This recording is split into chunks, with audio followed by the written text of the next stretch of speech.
L'activité spatiale et son impact dans l'économie guyanaise, vous le savez, 2012 a été une bonne année avec 10 lancements.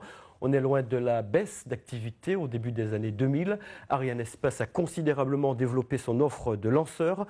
Jean-Gilles Assard nous parle de cette décennie qui vient de s'écouler où beaucoup de choses ont changé. Juste après, nous accueillons Bernard Chemoul, le directeur du CSG. 11 décembre 2002, le vol inaugural de la version 10 tonnes d'Ariane 5 est un échec. Dans le même temps, Ariane 4, quelques mois plus tard, arrive en fin de vie. De 12 vols, Kourou vit au rythme de 4 lancements, voire 3, en 2004. Toutes les entreprises liées au spatial tournent au ralenti. Sur la base, une restructuration compresse les effectifs qui chutent à un peu plus de 1300 employés. Mais heureusement, les malheurs d'Ariane 5 au fil des années deviennent un mauvais souvenir. Dans le même temps, le chantier Soyouz puis celui du pas de tir de Vega sont lancés, procurant un regain d'activité. 10 ans plus tard, 3 lanceurs d'école de Kourou, mais aussi de Sinamari pour Soyouz. 10 vols sont réalisés en 2012. Des contrats sont signés avec des dizaines de sociétés guyanaises, mais aussi européennes pour une période de 5 ans. Les effectifs sont repartis à la hausse avec un peu plus de 1600 employés sur la base. Le spatial retrouve un nouvel élan. La filière aujourd'hui, c'est environ 15% du PIB. Le carnet de commandes d'Arianespace représente 3 ans d'activité, mais la volonté européenne de développer un nouveau lanceur laisse entrevoir encore plusieurs décennies de production pour le spatial européen en Guyane.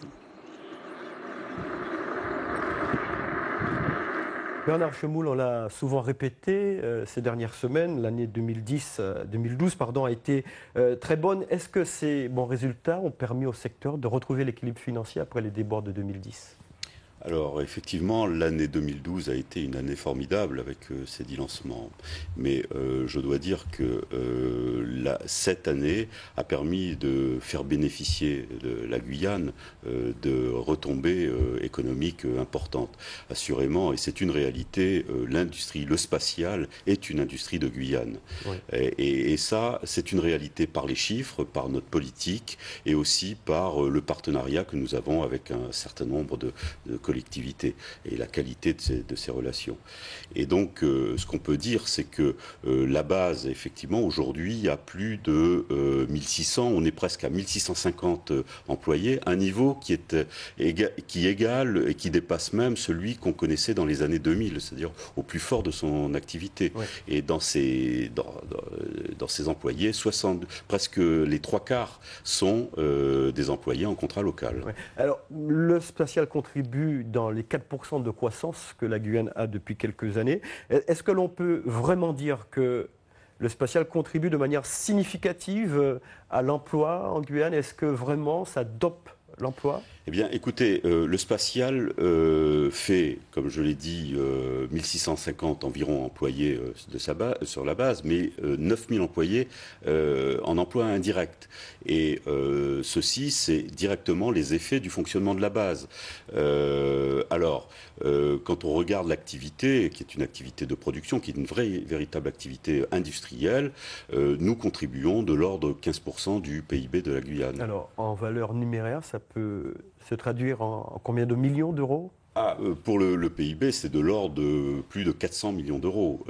Mais au-delà de cette contribution, la présence même du CNES fait que nous sommes aussi un acteur, un partenaire du développement économique de la Guyane, parce que nous avons des actions de développement économique de la Guyane. 400 millions d'euros, c'est le PIB, c'est le global, mais concernant le financement même de l'économie guyanaise, de par votre contribution directe, on peut l'estimer à combien en millions d'euros ?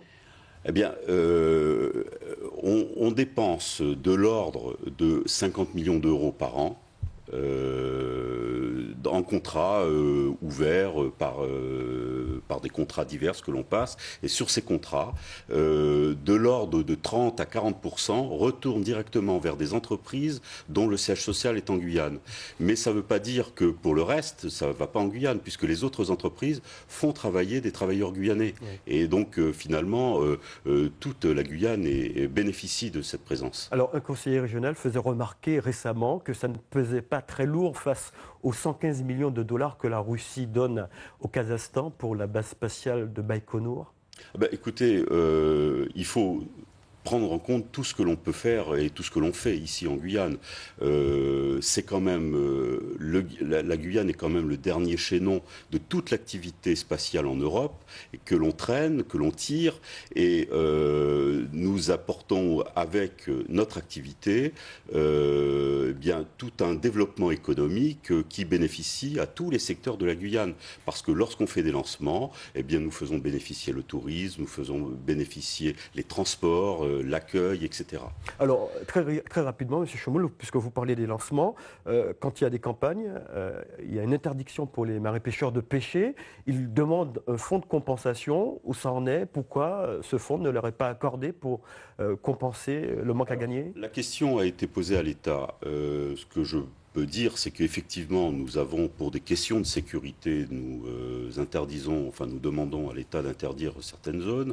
Les pêcheurs étaient venus me voir au mois de novembre, on les a écoutés et nous avons travaillé sur ce sujet, au point que nous avons regardé et affiné nos méthodes de sécurité pour pouvoir réduire les durées. Mais quand on prend par exemple une activité pleine sur toute l'année 2012, où on a fait 10 lancements, la durée cumulée d'interdiction ne dépassait pas 3 jours. Oui, c'est quand même très préjudiciable selon les marins pêcheurs. Voilà, c'est un grand sujet. On n'aura pas l'occasion malheureusement d'en dire davantage. On aura certainement l'occasion de revenir sur cette question une autre fois. Merci en tout cas, Monsieur Chomoul. L'élection